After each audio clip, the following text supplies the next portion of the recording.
All right, so I'm going to talk about how we built this thing, and called the hedonometer. Also talk about this crazy thing, the lexicocalorimeter. So this is turning words into happiness scores, and this is turning words into calories. So this is a health measure, a real-time measure of health. So we're turning exercise and food scores into calories, which is pretty ridiculous. There are other, so these things in general are called lexical meters, and this is evolving because, of course, now we have a lot of video, we have photos, all these other pieces. Emojis are going to be part of this, the lexical, I suppose. But you could build all sorts of other things. Insomniometer, hangover-ometer, we've had a couple of these things. So these are based on, say, you've got CDC data, surveys or whatever it is that give you like sleep insufficiency. This is just such a massive thing. If we could ever make that work properly, that would be unbelievable. So these are things we've done well. These are possible things. So you have the CDC data, and then you train, right? You have this sense of, over this period of time, this was the level of sleep insufficiency across the US, and then you train all the tweets that are coming in to sort of find out how you could measure that, how you could connect words to that sort of level of sleep insufficiency, and then maybe be able to go forward in time and have a real-time sort of measure of sleep insufficiency. As it's turned out, I think we've got data from places like Fitbit and those sorts of things that if you get access to it, you can do a pretty good job with this. And so there's some work in that direction, but that would be pretty fantastic. So you could just bootstrap straight out of Twitter itself, right? So you're trying to find everything around a hashtag or everything around like the word board or something like that. So there's no ground truth necessarily. Anyway, these are all possible things we could build, and I'm going to talk about these top ones mostly. All right. So people have been interested in happiness for a long time. They've also been interested in meaning, and that's really what we're trying to get to, but emotion is such a big deal, right? And when you go back to thinking about organisms of all kinds, and then people, and I'll sort of situate this in meaning space, happiness and sadness can sort of be in this big one-dimensional thing where it's really, you're attracted to something or you're repelled by it, right? And that's a good basic organismal thing. Like, I want to eat that thing, I want to run away from it, it's going to eat me. So as a big sort of primal kind of thinking, like primordial thing, like this drives you to behave in certain ways. So emotional responses are, just like this sort of overall kind of thought behavior. So eudaimonia, this is the ancient Greeks had this idea, it's flourishing, right? So this was construed in various ways. For some, it meant food and wine. But others, it was about maximizing your potential and various things. So, of course, we don't have the writings of your average person from back in that day, right? So we just have the people who are doing well and being fed grapes by others, whatever was going on. Again, that's true for a long time, right? So Jeremy Bentham, who's famous for various things, including, I think, is this true, what I'm going to say? Like, so a taxidermist got involved with him, and he's still, where is he? The English, oh my God. Thank God my forebears immigrated. Anyway, so he's around in a box somewhere and just like standing up or something, and they wheel him out. I don't know. Like a really bad version of cryogenics, right? Anyway, so he came up with all sorts of things, and one was this idea, right, that the actions that you should take, this hedonistic calculus is to maximize the happiness of as many as possible, right? So that you should think in that way. And you can correct me if I'm wrong, but this is this base. So that's fair enough. And then actually around this time, a bit after him, you have in the 1800s, you have this paper that we found by Edgeworth, who proposed this idea of hedonometer with an I, actually, that we could do this, right? If you could measure happiness of people in this Facebook would have loved this, right? It was basically, if we measure everyone's happiness, then we'd be able to deploy this. But of course you can't really, and you measure things like, money, right? Okay. All right, so this one, pursuit of happiness, so that's a big deal. We like that phrase in the US. It's pretty famous. It's true that there's this sort of interesting history for this one. This is just some fun, but it was life, liberty, and property, and it was really didn't have that rhetorical lift, and they did some editing, and it got to the pursuit of happiness. But it really was, so there's some speculations here. But as I understand it, was life, liberty, and property, which just doesn't really sing, but anyway. I heard it was because of the slave issue. That's what the property was? That's why they said maybe not? They got rid of the property because all these people were considered property. So that would suggest that they were slightly more evolved than I don't know. they were? Yeah, this is just me remembering like over 10 years ago. Okay. History. That could be a misremembering. I should look it up properly, yeah. Which would be monstrously bad. Okay, yeah. But that is a bit of a tricky issue. That wasn't really in people's heads, right? Yeah. So here's an economist trying to stretch their legs a little bit. This is an older one now. This is, happiness from an economist. And so this was the claim from that book, that these are things that tend to help people improve their, more generally well-being, right? But it's often phrased as happiness. Certainly this can go in two directions, family relationships. This is a big deal, and we'll see that that's a kind of the Easterlin paradox, right? So this is a famous thing that as you go up with income and really just coming out of extreme poverty, then it just flattens out, right? So happiness is on this thing, and money is this way, and it flattens out. So money doesn't buy happiness, is the Easterlin paradox. So these things, and apparently this doesn't matter, right? Age, gender, looks, and I don't know. This is sort of claims from this particular book. So that's people who are doing well for themselves, who are finding time to talk about happiness. So if you actually just ask people in general, and the Gallup does this, right? We have a well-being index for the US, and various other places, other countries do the same thing. If you ask people what they want most in life, they say happiness. So apparently, happy people live longer, maybe. This is the Easterlin paradox story. This is from New York Times from a while ago. So this is GMP per capita, right? So this is quite low here, and you see this is a well-being index, right? It's a pretty weird one. This is based usually on, we'd have to go back and look at what that survey was, but a lot of the questions are really just three. Very happy,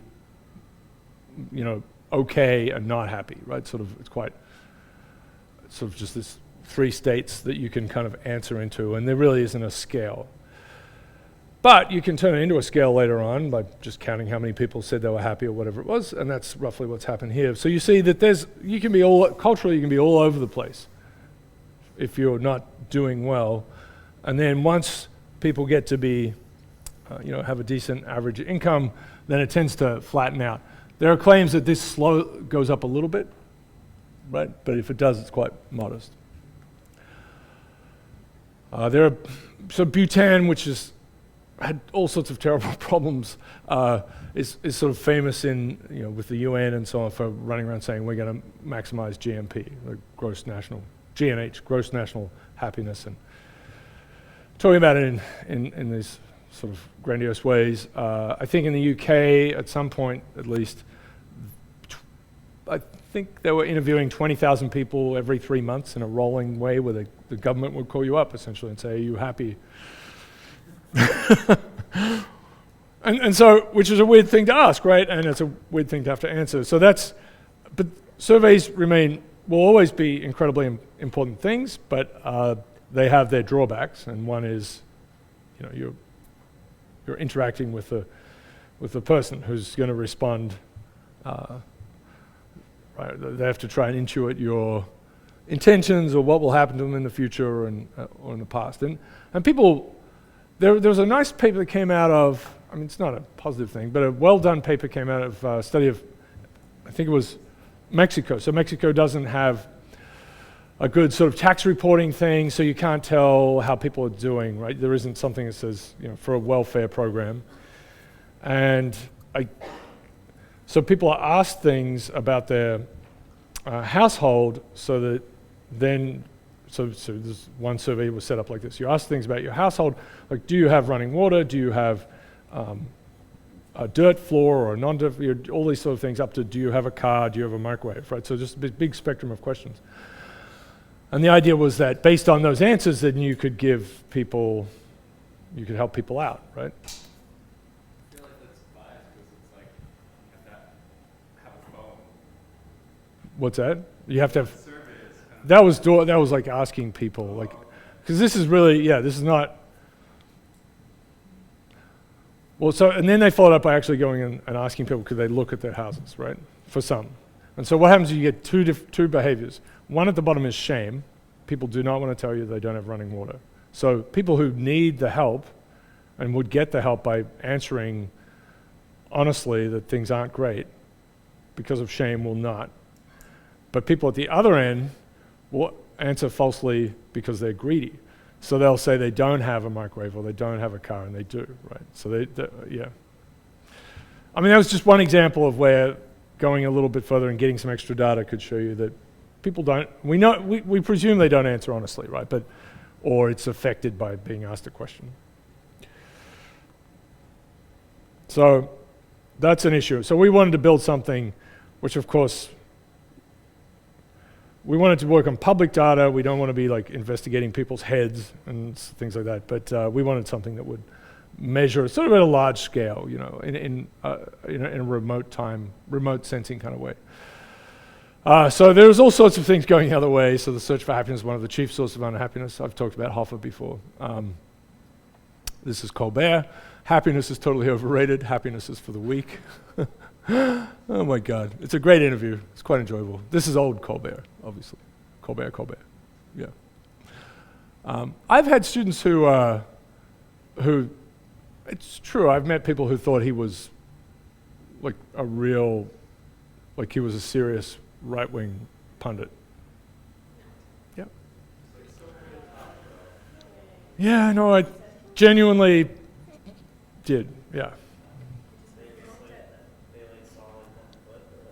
I don't know. It's hard to understand. Comedy Central, yeah. Comedy Central's sort of a giveaway, right? I don't know. Yeah, it was one of the great acting efforts. Let's see if this works. Before she died, Colleen told me she just wants me to be happy. Really? Because that Of course it's doesn't not gonna sound work. like her. I just want you to be happy. You know who you say that to? A loser. Someone who can't hope for anything more in life than just being This happy. doesn't work because... You say why that to doesn't it work? someone It works who because... has disappointed you. Jack. No, Sorry. it's perfect. She's a genius. Why One wouldn't that last twist of the knife. work? Oh, that's going to work.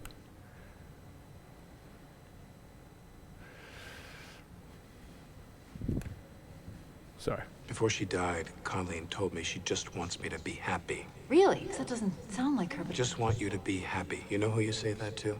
A loser. Someone who can't hope for anything more in life than just being happy. You say that to someone who has disappointed you. No, it's perfect. She's a genius. One last twist of the knife. It's a bit of a spoiler there for 30 Rock. But, so people... Actually, if you watch the show, he talks about happiness a lot. That's interesting. Anyway, yeah.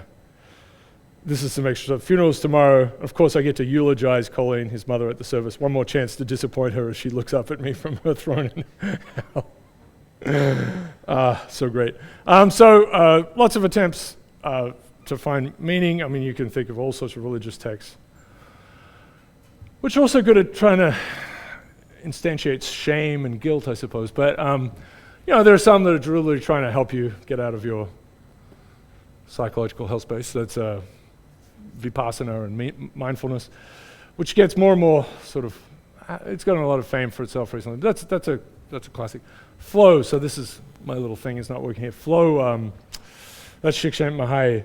That was a big deal when it came out, and it's the idea that some of the best experiences in life are not anything where you feel happy at all, right? Or any of those sorts of things. It's just something where you're deeply engaged. And rock climbing is something that he talked about as an example. But helping people, whatever it is, there are all sorts of things that people like get out of their heads basically, and they get deeply involved, and it's a flow state, right? You're not really.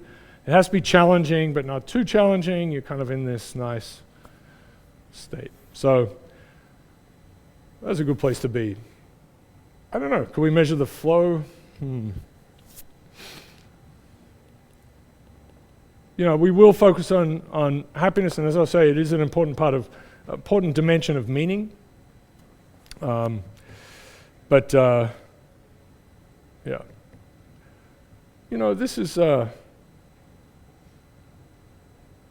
this is in the wrong spot, but I guess I'll talk about it. This is funny to look back on this. 2011. This is a realization by the world, essentially, that the CIA is reading tweets, right? This is sort of became a story. And this is an old thing where you could actually get frequency of things on Twitter. It all got killed by Twitter, but this is mentions of CIA. It goes, whoop, so they know you're talking about it. We'll get to Twitter as being a useful thing here. I got to move that slide. So you're going to see a lot of messed up slides, I think. Structures. Some of it will flow well. All right. I need to have sleep. So how are we going to measure happiness? What about other emotional states? You'll see a failed effort there. Csikszentmihalyi, again, did this in older work, experience sampling. And then Kahneman, who's a Nobel laureate, very famous character here, day reconstruction. So you'd ask people things, and this way is, at the end of the day, you report on what happened in your day, how you felt about things, etc., etc. This was, I guess, when did they first do this? The 90s, and you guys weren't born, but there were the first sort of proto-smartphone things were the, what do you call them? Personalist, what is it? They were called PDAs. Yeah. Oh, I wanted to say that, but I thought it's public display of affection. It's a bad acronym clash. Yeah. Right? Okay. Yeah. So PDA today is much more, like, it lost. But for a while, they were a big deal. Like Palm Pilot, Palm was, right? Yeah, so it was and it had like this terrible little stylus, and you had to write in a funny, cryptic way. Yeah. They had their own language, giraffe language. Yeah, so basically, yeah, it's like semaphore. You had to like, use flags to kind of write an A or something, basically. That's how it felt. Mm-hmm. Yeah. Semaphore joke, good. So these are hard things. So, but this is what it was, right? So they got people to have this little thing on their PDA, and it would randomly go bzz, and you would have to pull it out and say how you felt and what you were doing. So it was a good little random sampler of your experience, and it was so that was a real improvement. It was better than having something where someone just jumps out of behind a tree and says, "How you doing?" You train your graduate students to just sneak around behind people, and what do you think of that? Are you happy? Patient looks happy. So you could do all these things. Okay, so this is self-reporting. I mean, these are really, and I'll show you another example more recently where they used iPhones, right? Because it's really disturbing actually. Okay, so memory, of course, this is a memory thing. Self-perception. We're pretty good at tricking ourselves as well. There's misreporting, as I mentioned. That should be that article I was talking about, the deception and misreporting in a social program. Yep. That's the Mexico study. Costly, of course, right? I mean, if you can get everyone to have an app, it's not so bad, but people have to actively do it. It's fine, you need to do it, right? Gallup needs to call people up and say, how are you? So this is a more recent one. So this is 2010. Dan Gilbert, who's at Harvard, is pretty famous for writing lots of books about happiness, how to be happy, right? Which you read while crying. It's just a big deal. People get excited about it. Okay, so this is a trick. This is a tricky one. So same idea as Shikshma High. You've got this app on your phone and it's going to beep, right? And then you pick it up and you answer. So you have to say what you're doing and how you feel about it. How you feel, right? Are you happy or not? So this was published in Science. They did, I think it's sort of a one-pager. They did quite well for themselves here. And again, people have to sort of respond to it, right? So they have to be, is it just a sort of one-pager? I think it is. A wandering mind is an unhappy mind, right? So that's going to be their big upshot. But let's get back to it. Yeah, it is just that one page.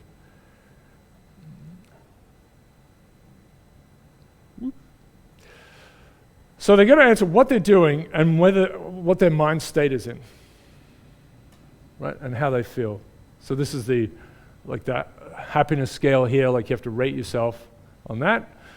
So as they categorize these activities, so there's unpleasant mind wandering, right? So fair enough, not happy.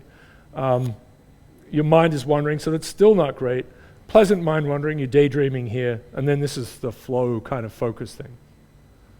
Have you spotted the problem here? Have you spotted the...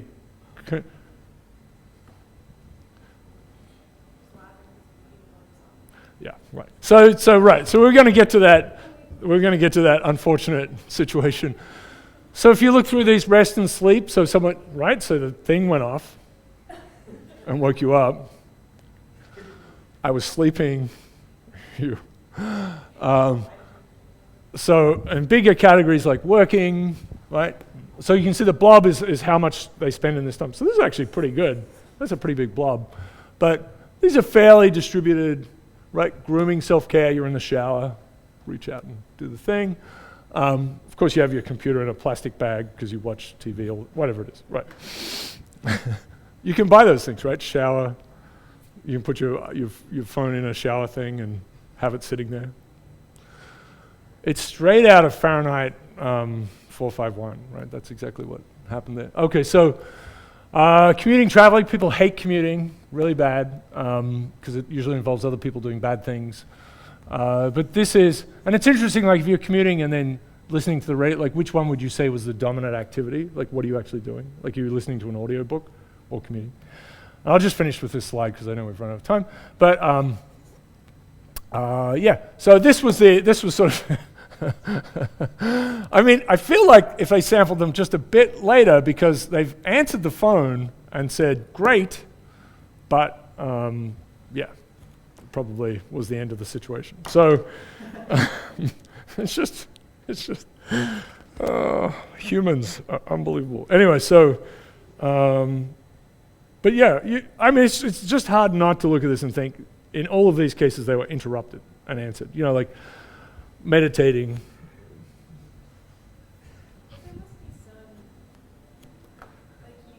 They're not going to answer every time, right? Is that what you mean? Is it like how you get a text message and you can read it an hour later? Like if you get an answer an hour later? No, I think they wanted you to, it was in the moment. And otherwise it would go away. All right, well, let's quickly look at the thing. Yeah, they don't want you to, this is something where they don't want you to, are they going to talk about other stuff? Yeah, so this is your iPhone. Of course, you do this study. I don't know why this isn't working very well, but you do this study, and of course, all your friends' data goes up onto their app as well. So random moments during waking hours, apparently. Okay, so there was sleep during waking hours. Yeah. Apple Incorporated, Cupertino. So weird. Twitter, which is a microblogging service. Like, you have to write it every time. You're like, a tweet is it's just, so,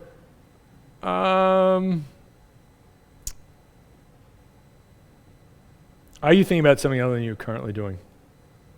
Right? So they're given these questions. So they actually, it's not just like push a button. They have to answer some questions. So again, the